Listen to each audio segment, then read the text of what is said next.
So fast forwarding. So now that, you all big ice by yourself, doing your thing, running your business. Yeah.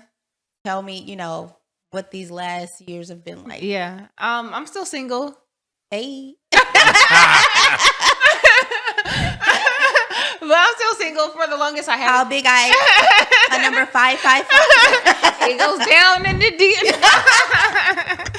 No, so I say these years, it's almost scary how much I really enjoy being by myself. I don't know if people are supposed to enjoy it as much as I enjoy it, because sometimes it makes me feel like, will I ever get my person because I enjoy this too much? Like it's cool being single. And I'm just talking about like having somebody. For years I had to argue every single day, ask to go to this place and have arguments about going to a friend's birthday party. But I am at a place now, I believe, that I'm ready to date. Maybe I'll try to start dating after tax season, but I don't put myself. Like why would I do it during tax season? That's not a good way to get to know somebody. So right now I'm just enjoying life. I get to travel. I get to be with my kids. I get to just be myself right now. So I'm really embracing this season. Yeah, and I get to take his number, and then his number, and then his number. And it ain't nothing wrong with it. Right. It ain't nothing wrong with it. I like it. That's dope. I do. So tell everybody about your spiritual journey going through all of this. Oh, okay. Well, for the longest, I've always known God, just because of who my dad was. So I would say I knew him. But there was a point, especially when I got down here, like when you're going through that stuff, you getting pregnant by a man you barely even know because the one time you decided that I want to be curious, I'd say I was disappointed at God. Like for all the good stuff I did for you, how could you dare do this to me? And then my childhood, like, what did I do to deserve this? I remember being a kid and I literally used to say, God, I know, mothers are great, but why did you give me her as a mother? That would be my prayer. So I felt a little angry towards God, but I just always enjoyed just praying and talking to God, even though I was kind of a little mad at him. But I'd say when I decided, it would be increments. So I remember one time my sister invited me to go to church. I hadn't been in a while. And that period where I talked about I was celibate, I gave everything to God because I was broke and I was poor. And right before I got that government job, a man came up to me because I used all of my gas to get to church during Bible study. A man came up to me. He was like, I don't know why, but he gave me $10 and I had just enough gas to get back home. And I was just like, hey, God, so you see me, huh? Like you see me. And it just really reminded me like he saw me. Yeah. So when I came down here and I had been doing serving and giving my money and giving my time and praising God and just really surrendering to him the first time I get pregnant, now I'm like, so you don't like me. You do like me. You don't like me. Like make it make sense to me. And when I saw God bless me, like I'm talking about me and him really had a really good conversation. And everything I wrote on my affirmations list, my manifestation list, he literally started doing it for me. He started doing it for me. And as a kid, I've always been like really good with energy. So I call it energy. So whatever, I call it just being, what is the word? When you can kind of prophetic, not even prophetic. Just pretty much how you can sense somebody. Yeah. Okay, so anyways, I've always had that. I've always had dreams, but to see God just kind of show out for me was like, wow. So when I started writing things on there, only nobody he could do, it just was like, okay. Yeah, and now I'm at a point where it's just like, you just got to trust him. Like, you got to trust him. Even though you want to maybe be outside, right? I like being outside. Right. But yeah, and I also realized I can't be too over the top, because at first I think going into church, where I messed up was I ain't a such thing as too much church, but I think of too much of anything could be bad. I would find myself often judging people like, dang, why they talk like that? Like, dang, why they turn up? Dang, why? I found myself coming from a place like that. But now I feel like since I've been on the road, it's like you have to have that type of balance. So I'm cool with God now. He cool. I don't see myself getting into him with it. You don't feel like getting into God? No. Let's talk about your success, like the things that you have accomplished. Yeah. So let's name some of those things and let's talk about it. That's crazy. I was able to go back to my high school this year and go talk to some of the kids and let them know you can do it. No, that's cool. And it's cool. Yeah, I got a billboard outside of my old high school. Okay. So I did that, of course, for clientele, but also I put it intentionally outside of my old high school because, like, y'all could really do this. Like, you really, really could do this. I have my own office here in Fort Worth. I've hired an office manager. I'm extending my team as a VA. I got 23 tax professionals working for me this year. Okay.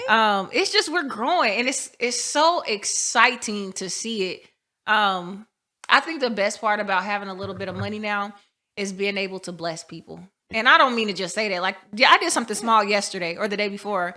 I bought this man Chipotle just randomly, but I remember standing behind years ago, not even having money for Chipotle. So to a small gesture, and I could sense he was having like a bad day.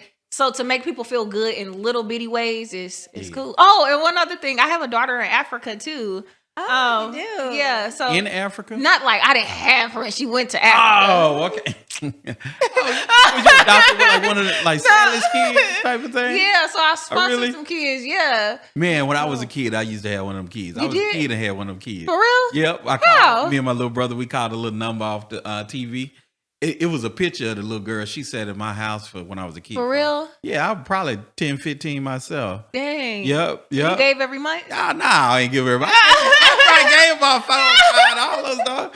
That's a true story. It sat in my house for a long time. Dang. Yeah, I think we was calling it as a joke though, and then actually doing something. Okay, look at y'all. Yeah.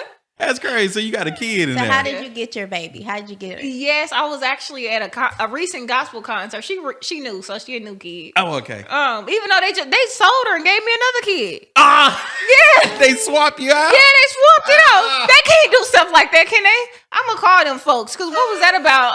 Where's my daughter at? Swap your kid out. Yeah, that is so That funny. is crazy. So now you really got 2 kids on the Yeah. Well, one of them I ain't taking care of no more. Oh, you a dead The tables will turn. Oh, dead. Oh man. Well, yeah. Anyways, I got her at a gospel concert. They were sponsoring kids. They was like, "Who in the Spirit of the Lord told me that night?"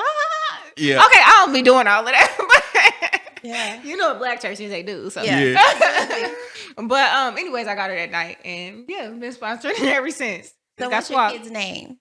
Dang, LQ, don't do this right now. Oh, you don't even know the baby. Deadbeat mom. Tasha, her name is Tasha. Okay. Oh. You don't know nobody from Africa named Tasha, do you? Well, it's one Tasha running around over there right now looking And for it a belongs mom. to big guys. Yeah. Yeah. She belongs to big guys. But that's so cool, though. Yeah. It's cool the fact that you even had a heart to do something like that. Like Yeah. that's a big step that most people Yeah. don't even think that you know could be a big help to them kids over there. Because Yeah. life is different for them. Absolutely. I think I learned that traveling, though. Like, when I was traveling and I went overseas, I saw kids sleeping in the woods.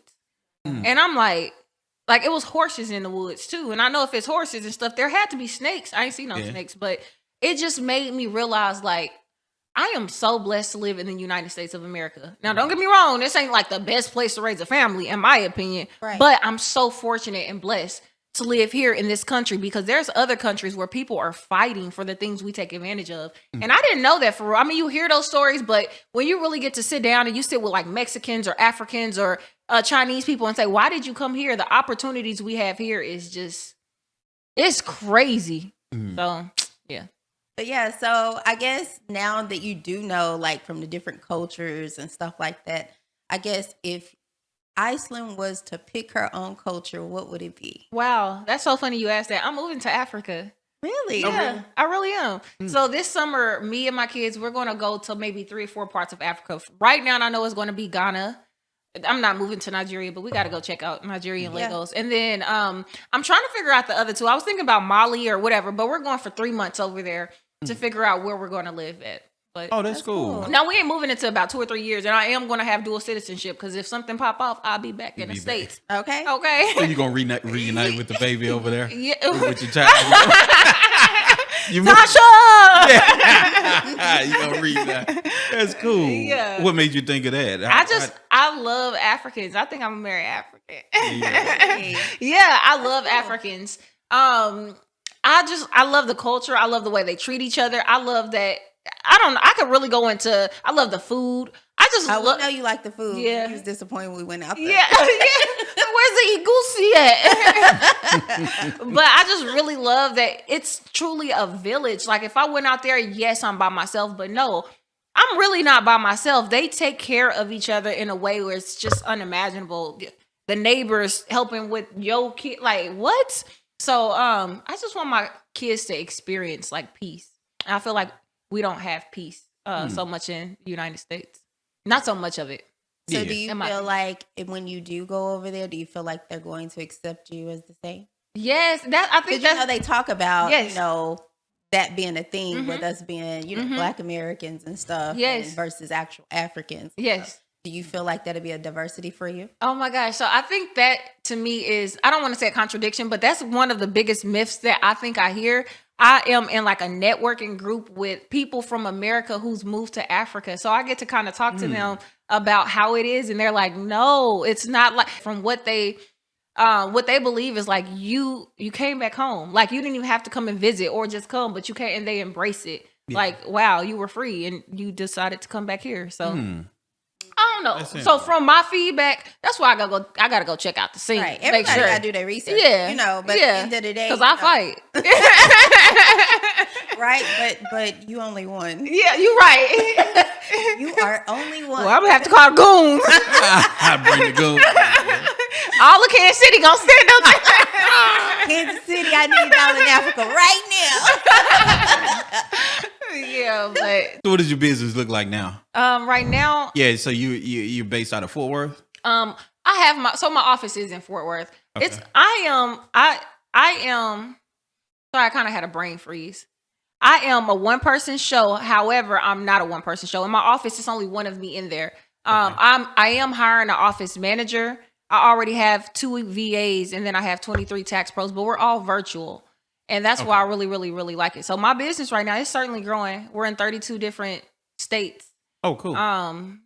It's just growing. It's just growing so fast. Yeah. That's awesome. Yeah. Yeah. That's good. That's and what's the name of the company? Preferred Wealth Financial. Okay. Okay. All right. Preferred Wealth. Sound important. You know what I'm saying? You sound all important. Yes, I got to get on the radio station too, so that was fun. Yeah. Okay. Oh, really? For a commercial or something? K104.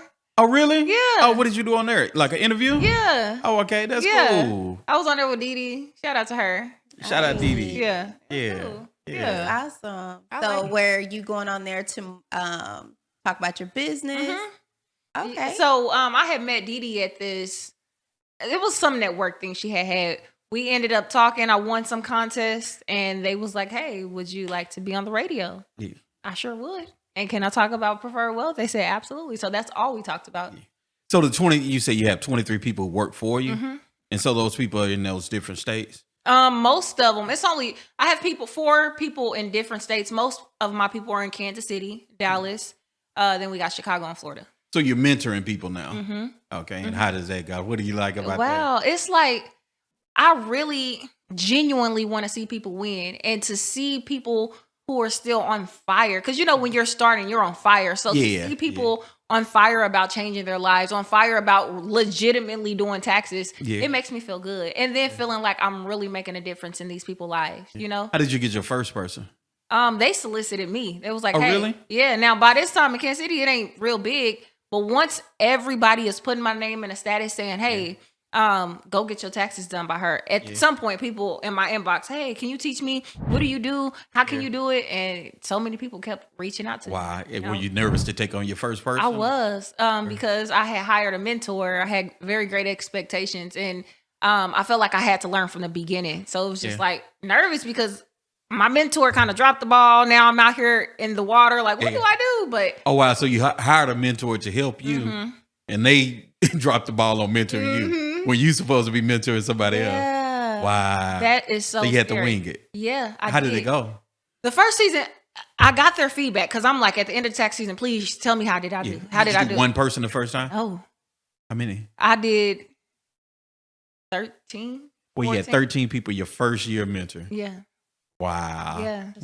Yeah. Yeah. They were like just coming out like, hey, but I had put something on Facebook saying, if you want me to show you how to do taxes, inbox me. And so many people inboxed me, but so many people weren't serious about the initial fee that they had to pay for mentorship. Yeah. But it was scary for me. I didn't expect all of that. Yeah. And then when my mentor just was like, yeah. Yeah. Have at it. Yeah, I'm just It's like, not. this is not real right now. Yeah. This is not real, but Did they ever show back up or they just disappeared? well, and the that was mentorship it? was only for 6 weeks. So okay. after the 6 weeks, they said, hey, do you have any questions for me? At the time, I didn't even, some questions you don't know that you're going to have until you get into the situation. Yeah. So I'm like, no, but as far as like how to actually operate and work with the team, I didn't get taught that. So I'm free balling it like, hey, we're going to do, but luckily I had did a great job. Yeah. Because I had other people to call who had experience So in it. you had other mentors. Yeah. Yeah. Well, friends, mentors, same thing. Who kind of knew what was going on. Absolutely. Gotcha. And I'm so thankful for them. Yeah.